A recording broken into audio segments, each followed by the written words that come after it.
ClearCut, The Wages of Dominion.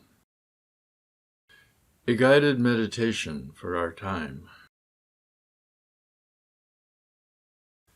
The first thing to happen in ClearCut, after the burly, big-hearted men with chainsaws have left, after the last logging truck is loaded and heading down the mountain, after animal has fled and bird has flown,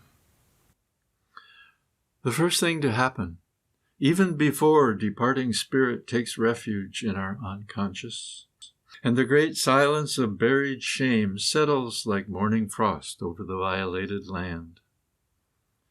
The first thing to happen, if you are lucky enough to be present in such a moment, is a faint glimmer of recognition, a recognition of complicity.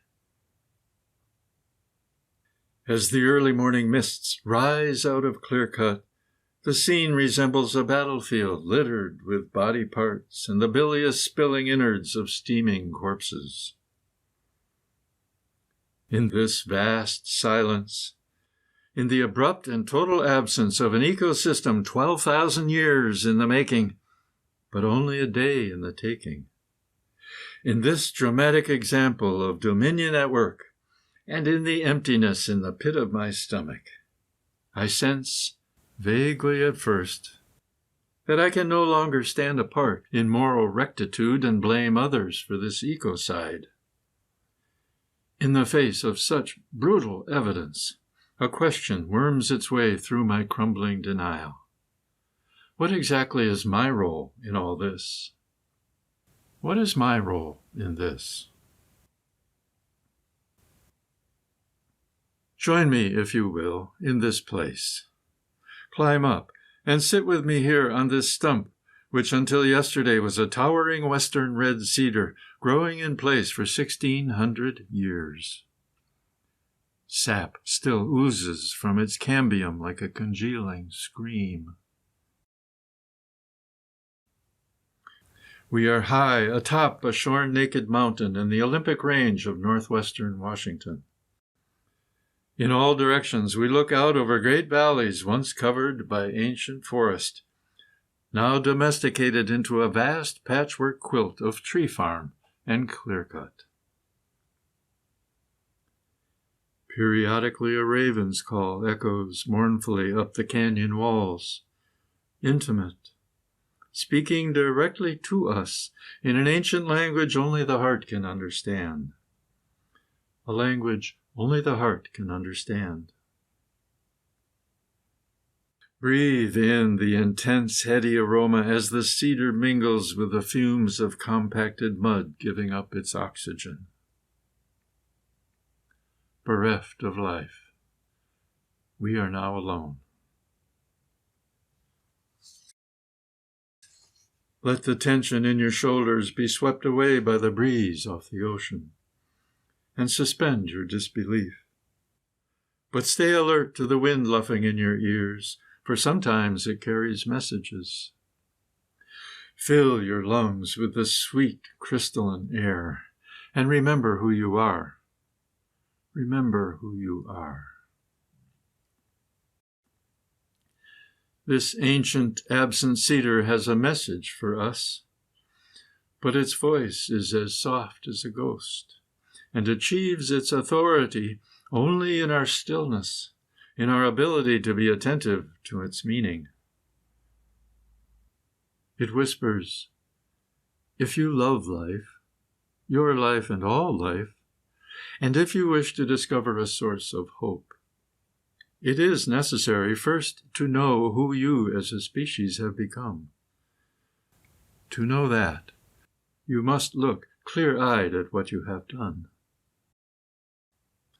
I want to tell myself, but I didn't wield the chainsaws. I didn't own the land or the extraction companies pocketing the immense profits. But that doesn't mean you don't benefit from those who did. Just because it was your ancestors, not you, who waged the wars of conquest, stole the land, dispossessed the natives, and plundered the resources of the planet, does not mean you don't benefit in every way from those who did. Does not absolve you from responsibility. From this stump, we can look out over our broader cultural landscape as well and come to see more clearly how the current state of our politics, our economics, our science, even our love lives have become infected and sickened by the very same mindset of dominion that justifies this clear cut. From this overlook, too, we can re-examine some of the old stories we have told ourselves. One of those stories reads, "And God blessed them, and said unto them, Be fruitful and multiply, and fill the earth and subdue it, and rule over the fish of the sea and the birds of the air and every creature that crawls upon the earth." Fill the earth and subdue it. Rule over every creature that crawls upon the earth. This is what we have done. This is who we as a species have become. I am this too. We share a history with an overarching plot line drenched in a monstrous lie of dominion. A history that continues to this day as if it all belongs to us, not vice versa. The lie that it is all here to serve us, not vice versa. The depravity that it is all ours for the taking. Ours for the taking. Have at it, boys. Dominion has made me what I am. The hours of my days are eased and enabled by the extractive looting of our imperial past. And despite my modest attempts at greener personal behavior and a reduced carbon footprint, still, I live a lifestyle in a culture created by and defined by species hegemony. This ancient cedar reveals to me just how this very drive for supremacy has separated us from our source, from our tree brethren, has separated us from our animal allies, and from the bird angels whose heart-wrenching calls now fade from hearing, has separated us from ourselves, and finally, from spirit. Thus separated and alone, buttressed by the illusion of technological and scientific prowess, we awaken to face Endgame. Endgame! King of the hill, as the hill crumbles beneath us and our legs turn viscous. If there is any hope at all, it is no longer them I must hold responsible, nor even we. It is I. We are not bad people. Unless determined to follow the old storyline and burn in a mythical eternal hell, guilt is not a terminal condition. Rather, guilt is an omen sent directly from Mother Earth herself, informing us of a needed course correction, calling us to wake up. Our world is on fire. Fortunately, guilt and blame are but way stations in this meditation, not the destination. We press on. The unmistakable message from ClearCut is that the evolution of human consciousness must continue beyond dominion into communion if we are to continue receiving the gift of life and passing that gift along to our children and our grandchildren. But what does that mean? And how do we do it? There is some more work that needs to be done. If we persevere, we discover another possible response to the unease of complicity that is revealed by this absent forest. That response is remorse. Stay with me here, for when I stop blaming everyone else, the greedy capitalists, the politicians who enable them, the 1%, When I take full ownership of who I have become, a small chemical valve opens within. Instantly, a powerful dose of contrition seeps into my emotional body like an injection of pure spirit, taking over the space so long held by guilt, denial, loathing, shame, and despair. Contrition is an elixir, initiating a nuclear surge of irrepressible life force rising in my central nervous system, barely detectable at first, but gaining strength as I nourish it and come to cherish its presence. It is the very force that converts a seed into a sprout, that can raise sap 300 feet from the roots to the topmost needle of this very cedar. The same force that joins a bee to its swarm in search of nectar. Spirit arouses. As I am overwhelmed with sorrow for the irreparable harm we have inflicted on planet Earth, its oceans, its atmosphere, and its life systems, as I mourn the ancient technologies we suppressed, the mass extinctions now in progress, and as I lament all the wrong in which I am complicit, an old and familiar sense of separation begins to loosen its grasp within me. Fear relaxes its grip a bit. My lofty perch of judgment becomes uncomfortable, and over time, I awaken into being part of, rather than above or better than everything and everyone that is not me. I catch a glimpse of the swarm, and I feel a powerful impulse to move with it. This may be a subtle thing indeed, but it is no small thing. This is not a mere difference in degree, but rather, I would assert, a fundamental next step in the evolution of consciousness. Isolation, alienation, and separation, like the morning mists in ClearCut, simply evaporate.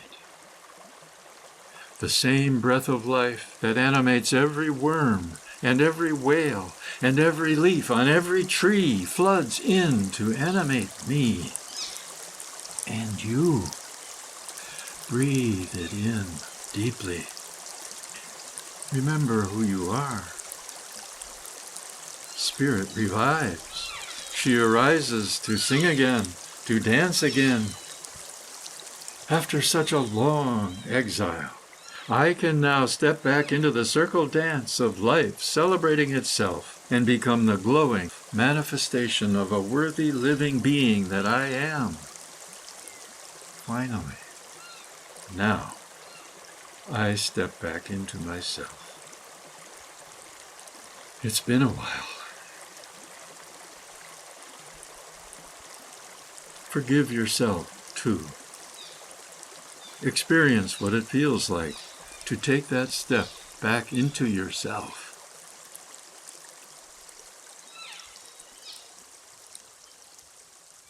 This visceral acceptance of the truth of my complicity is the necessary preparation for what is to follow. For it is only in the depth of my contrition that finally and for all time I am freed from the denial, the confusion, and the doubt clouding my mind. A passageway unfolds before me, delivering me to clarity in my identity, to the capacity for connection, for compassion, and ultimately to forgiveness.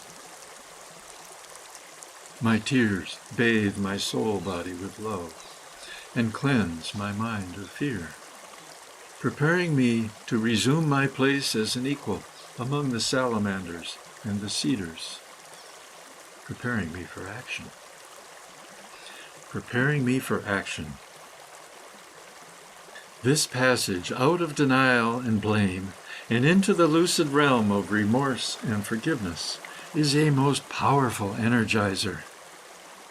Lucidity is a clairvoyant state of communion with Spirit, setting the stage for atonement and reparations, generating the resolve, the strength, the wisdom, and the energy required to set foot on the path of making things right, with high hopes no less, and in the highest of spirits.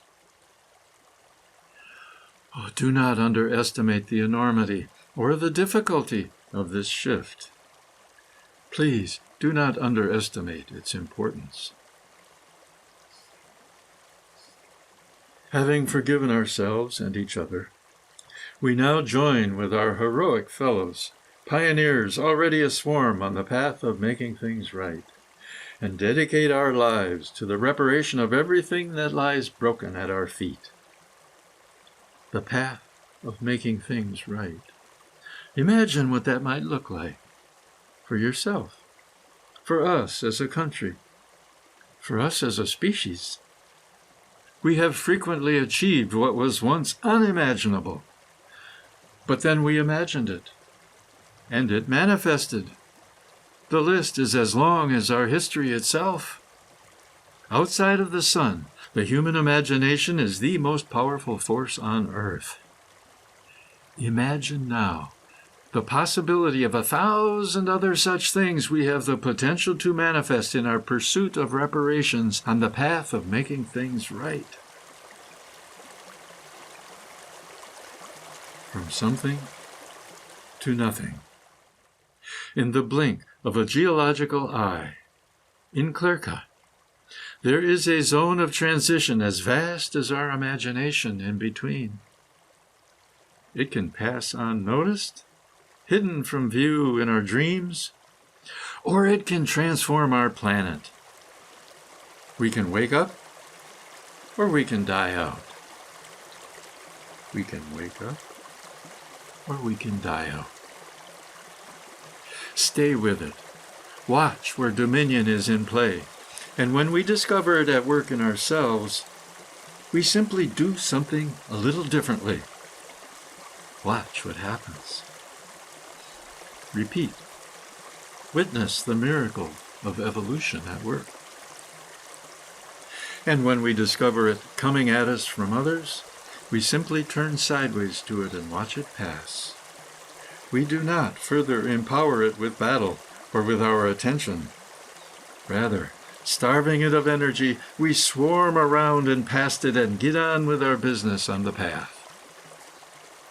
Let us swarm. Let us swarm.